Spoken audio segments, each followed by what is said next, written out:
ಭಾರತದ ಜನ ಭಾರತೀಯ ಮಲ ಎಲ್ಲಿದ್ದರೂ ಒಂದಂತೆ ಬರಡಾಗ. ಡಾಕ್ಟರ್ ಬಿಆರ್ ಅಂಬೇಡ್ಕರ್ ಫೌಂಡೇಶನ್ ಹಾಗೂ sunrise foundation and charitable trust ವತಿಯಿಂದ 77ನೇ ಗಣರಾಜ್ಯೋತ್ಸವದ ಅಂಗವಾಗಿ ದೇಶ ಸೇವೆ ಮಾಡಿದ ಸೈನಿಕರನ್ನು ಸನ್ಮಾನಿಸಿದರು. ಡಾಕ್ಟರ್ ಬಿಆರ್ ಅಂಬೇಡ್ಕರ್ ಫೌಂಡೇಶನ್ ರಾಜ್ಯಾಧ್ಯಕ್ಷರಾದ ಮುನಿನಾರಾಯಣ್ ಆನಂದ್ ಸೇರಿದಂತೆ ಸಂಘದ ಪದಾಧಿಕಾರಿಗಳು, ಸ್ಥಳೀಯ ರಾಜಕೀಯ ಮುಖಂಡರು, ಸಂಘಟನೆ ಮುಖಂಡರು, ಸಾರ್ವಜನಿಕರು ಉಪಸ್ಥಿತರಿದ್ದರು. ಇದೇ ವೇಳೆ ಸರ್ಕಾರಿ ಶಾಲೆಯ ವಿದ್ಯಾರ್ಥಿಗಳಿಗೆ ಸಿಹಿ ವಿತರಿಸಲಾಯಿತು.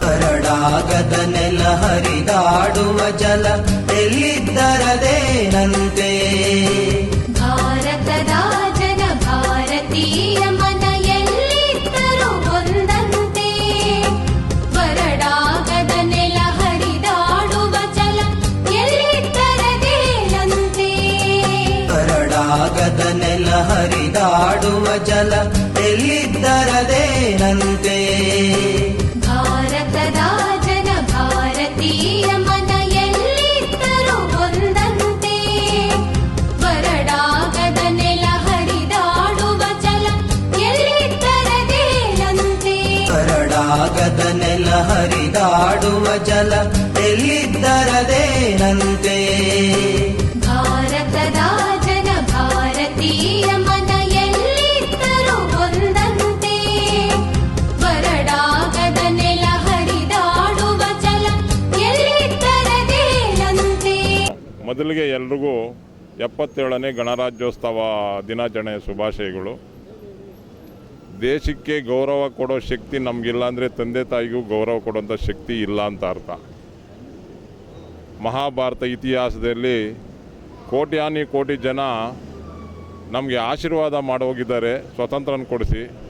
ಅವತ್ತಿನ ರಕ್ತಪಾತ ನೋಡಿದರೆ ನಾವು ಇವತ್ತು ನೆಮ್ಮದಿಯಾಗಿದ್ದೀವಿ ಅಂದರೆ ಅವತ್ತಿನ ರಕ್ತಪಾತದಿಂದ ಇವತ್ತು ನಾವು ನೆಮ್ಮದಿಯಾಗಿದ್ದೀವಿ. ಇನ್ನು ದೇಶದ ಸುಮಾರು 100 ಕೋಟಿ ಜನಕ್ಕೆ ನಮ್ಮ ದೇಶದ ಇತಿಹಾಸದ ಬಗ್ಗೆ ತಿಳ್ಕೊಳೋ ಜ್ಞಾನ ಕೂಡ ಅವ್ರಿಗಳಿಗಿಲ್ಲ. ಎಲ್ಲಾದರೂ ಈ ಗಣರಾಜ್ಯೋತ್ಸವ ಕಾರ್ಯಕ್ರಮ ಇರ್ಬೋದು, ರಾಜ್ಯೋತ್ಸವ ಕಾರ್ಯಕ್ರಮ ಇರ್ಬೋದು, ಮತ್ತು ಆಗಸ್ಟ್ 15 ದಿವಸ ಇಂಡಿಪೆಂಡೆನ್ಸ್ ಕಾರ್ಯಕ್ರಮ ಇರ್ಬೋದು, ಆ ಕಾರ್ಯಕ್ರಮ ನಡೆಯುವಂಥ ಜಾಗದಲ್ಲಿ ನಮ್ಮ ಜನಾಂಗ ಏನಿದೆ, ದೇಶದ ಯುವ ಪೀಳಿಗೆ ಇರ್ಬೋದು, ವಯಸ್ಸಾದವ್ರು ಇರ್ಬೋದು, ಮಕ್ಕಳಿರ್ಬೋದು, 145 ಕೋಟಿ ಜನ ನಾವಿದ್ದೀವಿ ಇವತ್ತಿನ ದಿವಸ ಅಂದರೆ ನೆಮ್ಮದಿಯಾಗಿದ್ದೀವಿ ಅಂದರೆ ಅದಕ್ಕೆ ನಮ್ಮ ದೇಶ ಕಾಯ್ತಾ ಇರೋಂತಹ ಆರ್ಮಿಗಳೇ ಕಾರಣ. ಇವತ್ತು ನಾವು ನೆಮ್ಮದಿಯಾಗಿ 3 ಹೊತ್ತು ಊಟ ಮಾಡ್ಕೊಂಡು ನಿದ್ದೆ ಮಾಡ್ತಾಯಿದ್ದೀವಿ. ಆದರೆ ಕಾರ್ಗಿಲ್ ಅಂತ ಯುದ್ಧದಲ್ಲಿ ಸಾವಿರಾರು ಜನ ನಮಗಾಗಿ ಪ್ರಾಣ ಬಿಟ್ಟರು. ಆದರೆ ಅವ್ರನ್ನ ನೆನೆಸ್ಕೊಳೋ ಸಮಯ ಬಂದಾಗ ಯಾರೂ ಸಹ ಮುಂದೆ ಬರೋದಿಲ್ಲ. ಇನ್ನು ಮುಂದಾದರೂ ನಮ್ಮ ಜನಾಂಗಕ್ಕೆ ನಾವೇನಾದರೂ ದೇಶಕ್ಕೆ ಕೊಡಬೇಕು ಅನಿಸಿದರೆ ನೀವೇನು ಕೊಡೋಕ್ಕಾಗಲ್ಲ ದೇಶಕ್ಕೆ. ಆದರೆ ಇಂಥ ಕಾರ್ಯಕ್ರಮಗಳು ನಡೆಯುವಂಥ ಸಮಯದಲ್ಲಿ ಎಲ್ಲರೂ ಒಗ್ಗಟ್ಟಾಗಿ ಈ ಕಾರ್ಯಕ್ರಮಕ್ಕೆ ನಾವು ಸೇರಿಕೊಂಡಾಗ ಮಾತ್ರ ದೇಶಕ್ಕೆ ನಾವು ಗೌರವ ಕೊಡುವಂಥ ಕೆಲಸ ಆಗುತ್ತೆ. ಪ್ರತಿಯೊಬ್ಬರೂ ಯುದ್ಧ ಮಾಡೋಕ್ಕಾಗಲ್ಲ, ಪ್ರತಿಯೊಬ್ಬರು ಸೇನೆಯಲ್ಲಿ ಸೇರೋಕ್ಕಾಗಲ್ಲ, ಪ್ರತಿಯೊಬ್ಬರು ರಾಜಕೀಯ ಮಾಡೋಕ್ಕಾಗಲ್ಲ. ಆದರೆ ಇಂಥ ಕಾರ್ಯಕ್ರಮದಲ್ಲಿ ಪ್ರತಿಯೊಬ್ಬರು ಭಾಗಿಯಾದಾಗ ಮಾತ್ರ ನಾವು ದೇಶ ಸೇವೆ ಮಾಡೋಂಥ ಕೆಲಸ ಆಗುತ್ತೆ. ದಯವಿಟ್ಟು ಇನ್ನು 77 ವರ್ಷ ಆಗಿದೆ, ಆದರೂ ನಮ್ಮ ಜನಾಂಗ ಇದ್ರ ಬಗ್ಗೆ ತಿಳ್ಕೊಂಡಿಲ್ಲ. ನಮ್ಮ ದೇಶಕ್ಕೆ ಗೌರವ ಕೊಡಬೇಕು ಅನ್ನೋದು 100 ಕೋಟಿ ಜನಕ್ಕೆ ನಾನು ಘಂಟಾಘೋಷವಾಗಿ ಹೇಳ್ತಾ ಇದ್ದೀನಿ. 140 ಕೋಟಿ ಜನ ನಾವು ವಾಸ ಇದ್ದೀವಿ ಈ ದೇಶದಲ್ಲಿ. ಇನ್ನು 100 ಕೋಟಿ ಜನಕ್ಕೆ ನಮ್ಮ ದೇಶದ ಇತಿಹಾಸದ ಬಗ್ಗೆ ಗೊತ್ತಿಲ್ಲ. ನಮ್ಮ 100 ಕೋಟಿ ಜನ ಯಾವತ್ತು ಒಂದಾಗಿ ಈ ದೇಶದ ಬಗ್ಗೆ ನಾವು ಗೌರವ ಸಲ್ಲಿಸ್ತೀವಿ, ಅವತ್ತು ನಿಜವಾಗೂ ನಮಗೆ ಸ್ವಾತಂತ್ರ್ಯ ಸಿಕ್ಕುತ್ತೆ ಅನ್ನಿಸ್ತೇ ಹೊರತು ನಾವಾಗಿ ಬಡ್ದಾಡಿಕೊಂಡು ರಕ್ತ ಚೆಲ್ಕೊಂಡು ಸಣ್ಣ ಇದನ್ನ ಗಲಾಟೆ ಮಾಡ್ಕೊಂಡು ಹೋಗ್ತಾ ಇದ್ದರೆ ದೇಶ ರಕ್ಷಣೆ ಮಾಡೋಕ್ಕಾಗಲ್ಲ. ಮೊದಲು ಜಾತಿ ವ್ಯವಸ್ಥೆಯಿಂದ ಈಚೆ ಬರಬೇಕು, ಜಾತಿ ವ್ಯವಸ್ಥೆನ ದೂರ ಮಾಡಬೇಕು.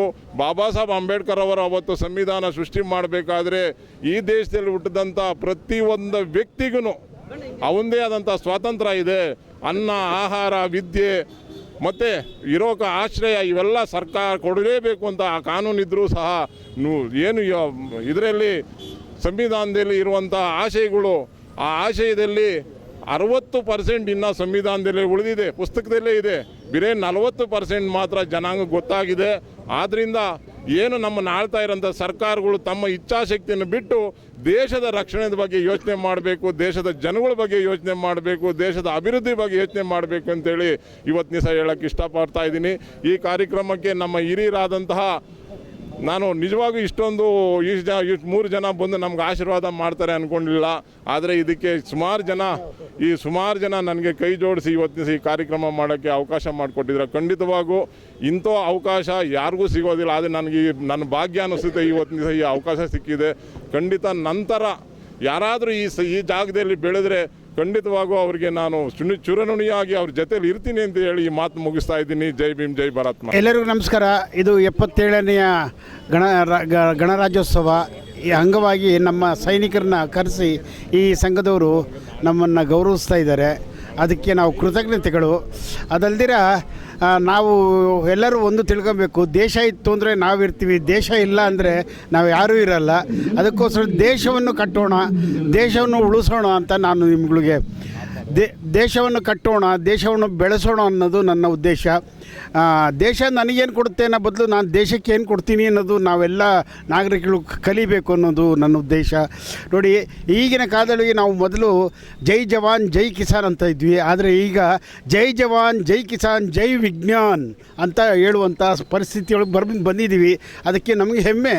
ನಮ್ಮ ವಿಜ್ಞಾನಿಗಳು ನಮ್ಮ ಜೊತೆ ಸೇರಿ ಕೆಲಸ ಮಾಡ್ತಾಯಿದ್ದಾರೆ. ಯಾವತ್ತೂ ಅವ್ರನ್ನ ನಾವು ಮರಿಬಾರ್ದು ಅನ್ನೋದು ನಮ್ಮ ಉದ್ದೇಶ. ಅವ್ರನ್ನ ಎಲ್ಲೋದ್ರೆ ಇನ್ಮೇಲೆ ನೀವುಗಳು ಕರಿಬೇಕಾರೆ ಜೈ ಜವಾನ್ ಜೈ ಕಿಸಾನ್ ಜೈ ವಿಜ್ಞಾನ್ ಅಂತ ಒಂದು ಸಲ ಕರೆಯೋಣ ಅಂತ ನಾನು ಯೋಚನೆ ಮಾಡ್ತೀನಿ. ಜೈ ಜವಾನ್ ಜೈ ಕಿಸಾನ್ ಜೈ ವಿಜ್ಞಾನ್.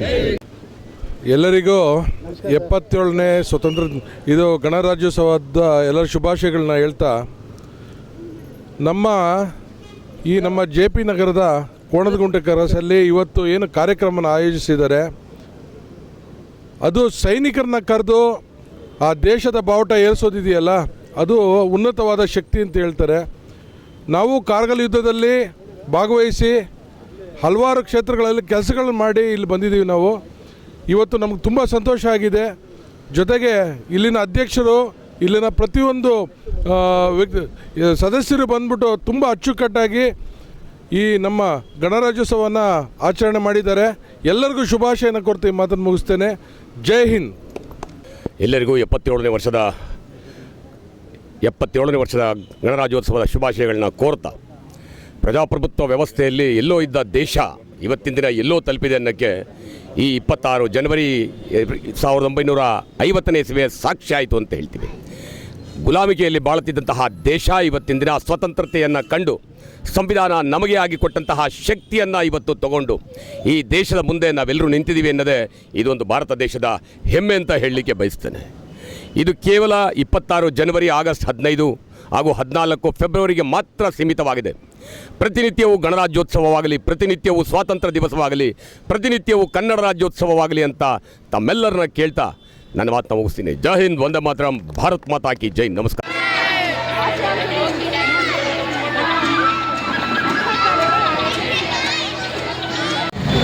ಎಲ್ರಿಗೂ ನಮಸ್ಕಾರ. ಇವತ್ತು ಗಣರಾಜ್ಯೋತ್ಸವ ಅದ್ಧೂರಿಯಾಗಿ ದೇಶದಾದ್ಯಂತ ಅದ್ಧೂರಿಯಾಗಿ ಇವತ್ತು ಸಂಭ್ರಮಾಚರಣೆಯಿಂದ ಮಾಡ್ತಾಯಿದ್ದಾರೆ. 77ನೇ ಗಣರಾಜ್ಯೋತ್ಸವ ಶುಭಾಶಯಗಳು. ಇವತ್ತು ಗಣರಾಜ್ಯೋತ್ಸವನ ನಾವು ಸಂವಿಧಾನ ಗಟ್ಟಿಪಡಿಸೋಕ್ಕೋಸ್ಕರ ಇವತ್ತು ಗಣರಾಜ್ಯೋತ್ಸವ ಆಚರಣೆ ಮಾಡ್ತಾ ಇದ್ದೇವೆ ಮತ್ತು ಹಲವಾರು ಕಾರ್ಯಕ್ರಮವನ್ನು ರೂಪಿಸಿಕೊಂಡು ದೇಶವನ್ನು ಕಟ್ಟುವ ಕಾರ್ಯವನ್ನು ಮಾಡ್ತಾ ಇದ್ದೇವೆ. ನಾವೆಲ್ಲರಿಗೂ ದೇಶಾದ್ಯಂತ ಎಲ್ಲರಿಗೂ ಗಣರಾಜ್ಯೋತ್ಸವ ಶುಭಾಶಯನ ಕೋರ್ತೇನೆ. Thank you.